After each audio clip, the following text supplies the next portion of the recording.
Bismillahirrahmanirrahim. Alhamdulillah wassalatu wassalamu ala Rasulillah wa ala alihi wa sahbihi wa man tabi'a hudah. Pada pertemuan yang lalu, Syekh Muhammad bin Abdul Wahab telah menerangkan bahwa kalimat ini, yaitu kalimat la ilaha illallah, disebut juga dengan al-fariqah atau al-fasilah, yaitu kalimat pembeda dan kalimat pemisah antara kekufuran dan keislaman. Dan telah kita singgung pula beberapa nukilan dari beliau sendiri dari sumber yang lain yang semakin menegaskan akan jelasnya perkara ini. Ditambah lagi dengan keterangan dari Syekh Shalih Al-Fauzan bahwa yang dimaukan dengan kalimat ini adalah bukan sekedar mengucapkan tanpa memahami maknanya dan tanpa mengamalkan kandungannya. Bahkan telah kita tegaskan dari sumber yang lain, dari perkataan Syekh Muhammad bin Abdul Wahab rahimahullah, bahwa seseorang yang layak disebut sebagai muslim, yaitu orang yang wajib bagi kita untuk kita jaga keislamannya, adalah orang yang mengucapkan kalimat la ilaha illallah, memahami maknanya dan tidak terjatuh kepada salah satu dari pembatal-pembatalnya. Kemudian telah kita singgung juga istilah lain yang disebutkan oleh Syekh Muhammad rahmatullah alaih, di mana beliau mengatakan wahia kalimatut taqwa, bahwa kalimat ini juga disebut dengan kalimat taqwa, yaitu disebut kalimat taqwa karena kalimat ini taqi, yaitu melindungi orang yang mengucapkannya, melindungi orang yang mengucapkannya dengan penuh keikhlasan, karena Allah Azza wa Jalla melindunginya dari neraka. Melindunginya dari neraka. Dan telah kita singgung bahwa dimaksud dengan melindunginya dari neraka adalah orang yang mengucapkan kalimat ini dan dia belum terjatuh kepada pembatalnya. Adapun orang yang mengucapkan kalimat ini sedangkan dia terjatuh kepada pembatalnya, maka ini di luar pembahasan kita. Maka ini di luar pembahasan kita. Begitupun juga al-munafiqun, orang yang mengucapkan kalimat ini dengan lisannya dan mengerjakan perintah Allah dan larangannya, akan tapi mereka lakukan itu hanya sebagai kamuflase, ya, hanya sebagai kamuflase untuk mendapatkan fasilitas sebagai muslim, karena an-nifaq itu zahara fil Madinah. Yang namanya kemunafikan itu baru muncul di mana? Di Madinah. Ya, ketika qawiyal Islam, ketika Islam menjadi kuat, ya, ketika kaum muslimin menang dari sanadidil Quraisy, dari gembong-gembong Quraisy, itu dalam peristiwa peperangan yang terjadi, di antaranya perang Badar. Kemudian setelahnya orang-orang al-kuffar di Madinah masuk ke dalam Islam ketika itu sebagai alasan untuk melindungi diri-diri mereka dan sebagai alasan untuk melindungi harta dan keluarga mereka. Idzan al-munafiqun zahiru al-Islam. Orang-orang munafik lahirnya adalah Islam, lahiriahnya Islam, yang tampak darinya adalah Islam, dengan alasan itu, dengan maksud tadi. Maka hal hadza tanfa'uhum, apakah ucapan la ilaha illallah bagi mereka berguna baginya? Jawabnya berguna di dunia. Berguna bagi mereka di dunia, artinya mereka mendapatkan fasilitas sebagai muslimin. Adapun di akhirat, sebagaimana yang Allah Jalla wa Ala katakan, innal munafiqina fid darkil asfali minan nar. Maka la taqihim. Kalimat la ilaha illallah ini bukan kalimat takwa bagi mereka. Kenapa? Karena mereka mengucapkannya hanya untuk melindungi diri mereka. Jadi yang dimaksud bahwa kalimat la ilaha illallah ini melindungi orang yang mengucapkannya adalah orang yang mengucapkannya dengan ikhlas, artinya bukan seperti halnya orang-orang munafikun.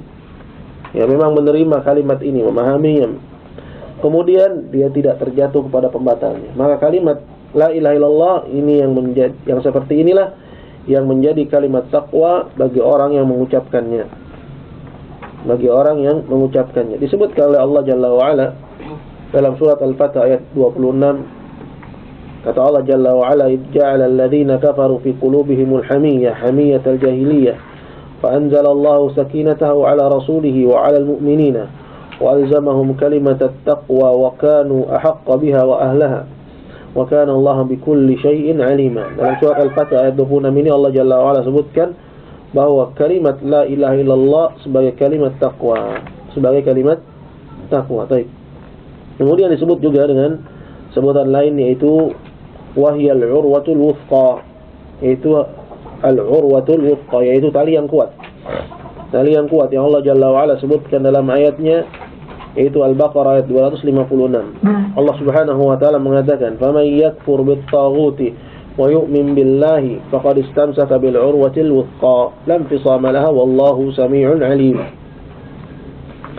Barang siapa yang kufur kepada taghut, dan taghut artinya kullu ma ubida min dunillahi wa huwa radin, semua yang diibadahi selain Allah dan dia ridha.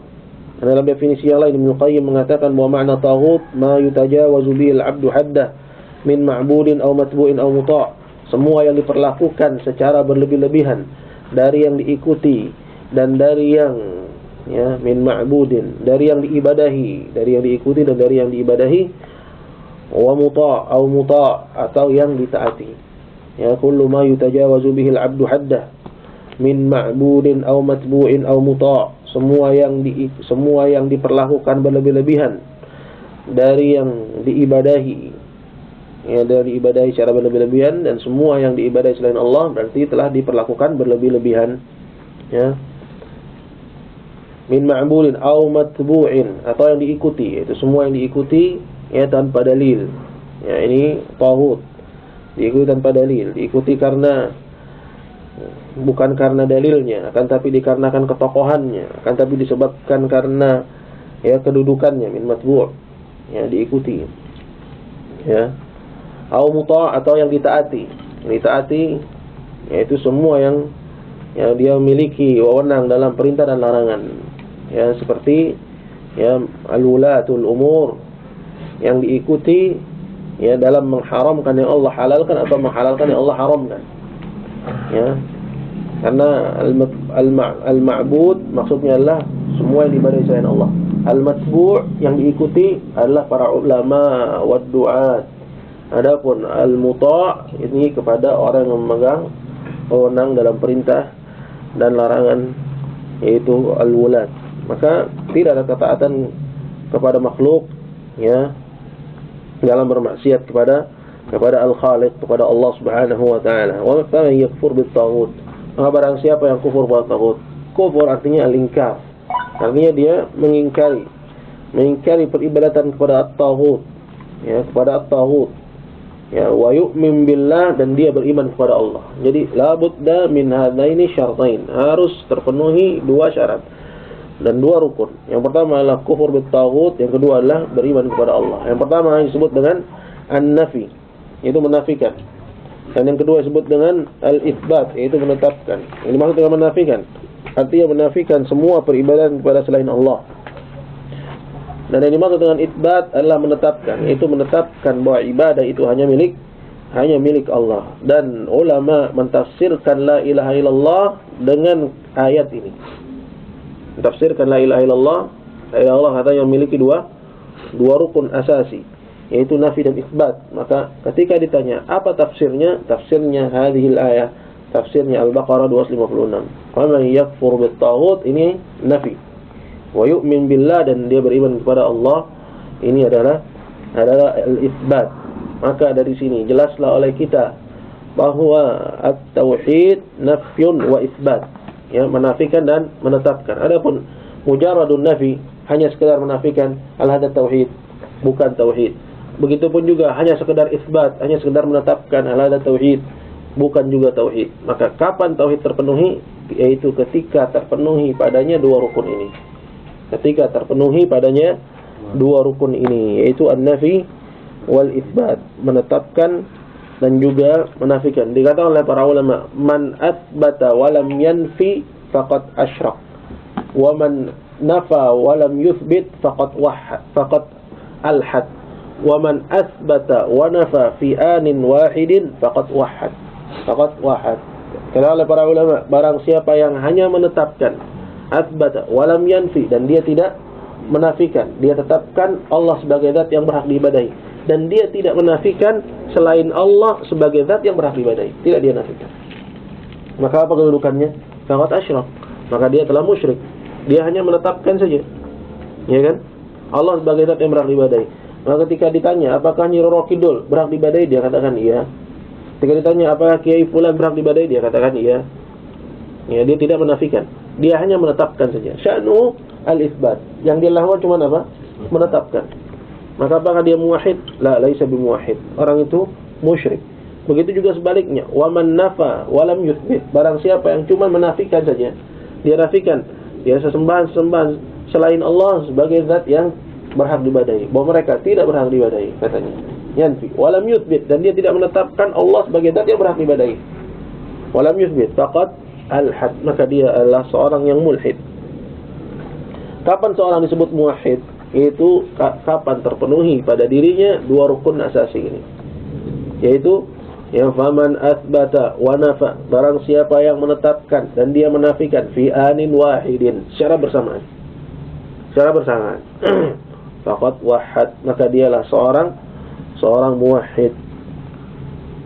Maka dia diartikan, ya, dengan al-urwatul wuthqa, diartikan dengan al-urwah al-wuthqa. Disebut dalam ayat ini, faman yakfur bit-taghut wa yu'min billah, maka barang siapa yang kufur kepada taghut dan dia beriman kepada Allah, berarti dia mengucapkan la ilaha illallah, memahami dan mengamalkan kandungannya.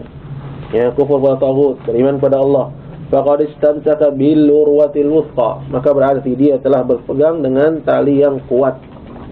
Ya, bahwa kalimat itu adalah tali yang kuat. Sebutkan oleh Syekh Shalih Al-Fauzan, kata beliau, qala yakfur bit-taghut wa yu'min billah, harus kufur kepada taghut dan harus beriman kepada Allah. Hadza huwa ma'na la ilaha illallah. Inilah arti dari la ilaha illallah. Inilah arti dari la ilaha illallah, annahu yakfur bit-taghut, bahwa dia kufur kepada taghut. Hadza huwa ma'na la ilaha. Jadi kufur kepada taghut merupakan tafsiran dari la ilaha yang terdapat dalam syahadat. Wa yu'min billah, sedangkan beriman kepada Allah, hadza huwa ma'na illallah, ini adalah tafsiran dari illallah. Ya, karena la ilaha nafyun, illallah isbat. Faman yakfur bit-taghut, kufur pada taghut nafi. Ya, wa yu'min billah isbat. Ya, maka tatabuq, cocok. Ya, bahwa kalimat la ilaha illallah tafsirannya ayat ini. Kata beliau, qala fa ma'na yakfur bit-taghut wa yu'min billah huwa muqtada la ilaha illallah, maka arti dari kufur kepada taghut dan beriman kepada Allah, inilah kandungan la ilaha illallah. Wa lidzalika, dan dari situlah summiyat al-urwatul wuthqa, dia disebut, yaitu kalimat la ilaha illallah ini, dia disebut sebagai urwatul wuthqa. Baik. Selanjutnya kata beliau, qala wa hiya allati ja'alaha Ibrahim, dan inilah kalimat yang dijadikan oleh Ibrahim alaihi salam, yaitu ya abul anbiya, ya, bapak dari semua nabi, yang nabi kita sallallahu alaihi wasallam diperintahkan untuk mengikutinya. Ya, dalam ayatnya Allah Jalla wa Ala mengatakan, "Tsumma auhayna ilaik an ittabi' millata Ibrahim hanifa." Kemudian aku wahyukan kepadamu, wahai Muhammad, ikutilah ajaran Ibrahim. Jadi Nabi kita disuruh mengikuti ajaran Ibrahim. Nah, Nabi kita disuruh mengikuti ajaran Ibrahim yang hanif.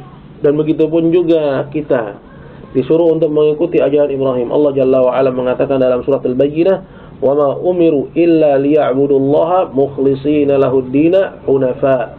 Dan tidaklah mereka diperintahkan kecuali untuk mengikhlaskan bagi Allah agama ini, ya, di atas ajaran yang hanif, di atas ajaran yang hanif. Ajaran hanif adalah ajarannya Ibrahim, sebagaimana disebutkan dalam kitab yang kemarin sudah kita bahas, yaitu Al-Qawaidul Arba', ya, 4 kaidah dalam memahami agama. Di sini kata Syekh, qala wa hiya allati ja'alaha Ibrahim, dan kalimat ini adalah kalimat yang dijadikan oleh Ibrahim, ya, ya, baqiyatan fi aqibih. Baqiyatan artinya tetap ada, tetap tinggal pada anak keturunannya, la'allahum yarji'un, agar mereka kembali, ya, kepada at-tauhid. Berkata Syekh Shalih Al-Fauzan dalam keterangannya, wa hadhihi kalimatu la ilaha illallah hiya allati anaha Ibrahim alaihi salam fi qawlihi. Dan kalimat ini, yaitu kalimat la ilaha illallah, dialah kalimat yang dimaksudkan oleh Ibrahim dalam ucapannya, yang Allah sebutkan dalam Al-Quran pada surat Az-Zukhruf ayat 26 sampai 27. Kata Ibrahim, innani bara'um mimma ta'budun illa alladhi fatarani. Sesungguhnya aku berlepas diri dari apa-apa yang kalian ibadahi kecuali zat yang telah menciptakanku. Ayat ini juga merupakan tafsir dari makna la ilaha illallah, ya, di mana Ibrahim mengatakan, innani bara'um mimma ta'budun. Sesungguhnya aku berlepas diri dari apa-apa yang kalian ibadahi. Ini nafi atau isbat? Nafi. Innani bara'um mimma ta'budun. Sungguhnya aku berlepas diri dari apa-apa yang kalian ibadahi, dan yang diibadahi oleh kaumnya banyak. Ya, bintang-bintang di langit, matahari dan bulan, dan juga patung-patung yang mereka ibadahi, dan juga Allah. Karena ini makna asyirk, ya, arti dari kesyirikan adanya persekutuan, yaitu peribadatan kepada Allah, kemudian peribadatan kepada selain Allah. Jadi Ibrahim berlepas diri dari apa-apa yang diibadahi oleh kaumnya. Tapi yang diibadahi oleh kaumnya diantaranya adalah siapa? Allah Azza wa Jalla. Apakah Ibrahim berlepas diri dari Allah? Tidak. Maka yahtaris Ibrahim memberikan pengecualian. Dan disinilah tauhid. Kata beliau, qala innani bara'um mimma ta'budun. Sesungguhnya aku berlepas diri dari apa-apa yang kalian ibadahi illalladzi fatarani, kecuali yang telah menciptakanku, aku tidak berlepas diri darinya. Maka ini makna at-tauhid. Hadza huwa makna la ilaha illallah. Inilah arti dari kalimat la ilaha illallah. Innani bara'un. Sesungguhnya aku berlepas diri. Hadza makna an-nafi la ilaha. Ini arti an-nafi yang ada dalam la ilaha. Illalladzi fatarani, kecuali zat yang menciptakanku. Hadza ma'na al-itsbat illallah. Ini arti isbat yang ada dalam la ilaha illallah, yaitu illallah. Kemudian kata Allah Jalla wa Ala dalam ayat ini, wa ja'alaha kalimatan baqiyatan fi aqibih. Kemudian Ibrahim pun menjadikan kalimat ini, ya, sebagai kalimat yang tetap tinggal pada anak keturunannya. Fi aqibih artinya fi dzurriyyatihi, ya, pada anak keturunannya. Fala yazalu fihim man yaqulu la ilaha illallah. Maka, ya, senantiasa ada pada anak keturunan Ibrahim orang yang masih mengucapkan la ilaha illallah. Lam yatrukuha kulluhum. Artinya tidak ada, ya, dari keturunan Ibrahim bahwa seluruh mereka meninggalkannya.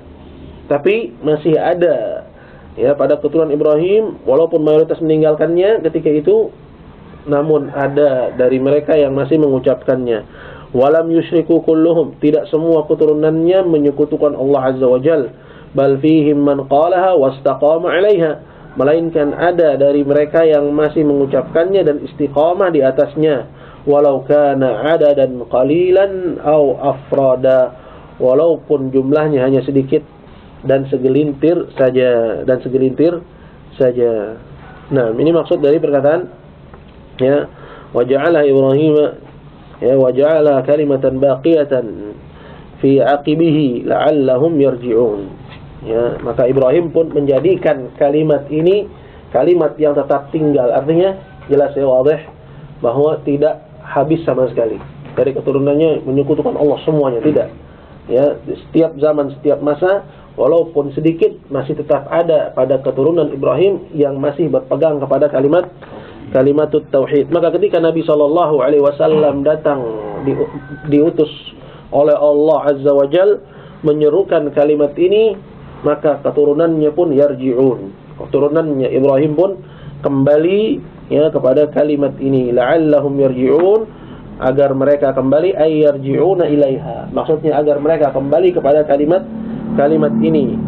Dikatakan oleh Syekh Shalih Al-Fauzan, wa bi'tsati Muhammadin, dan dengan diutusnya Muhammad sallallahu alaihi wasallam, raja'a ilaiha al-katsir min dzurriyyati Ibrahim, maka kembalilah mayoritas dari anak keturunan Ibrahim kepada kalimat la ilaha illallah ini. Jadi kalimat yang dijadikan oleh Ibrahim tetap tinggal pada anak keturunannya, itu adalah kalimat apa? Kalimat la ilaha illallah, dan maknanya seperti yang antum dengar. Wallahu ta'ala a'la wa a'lam.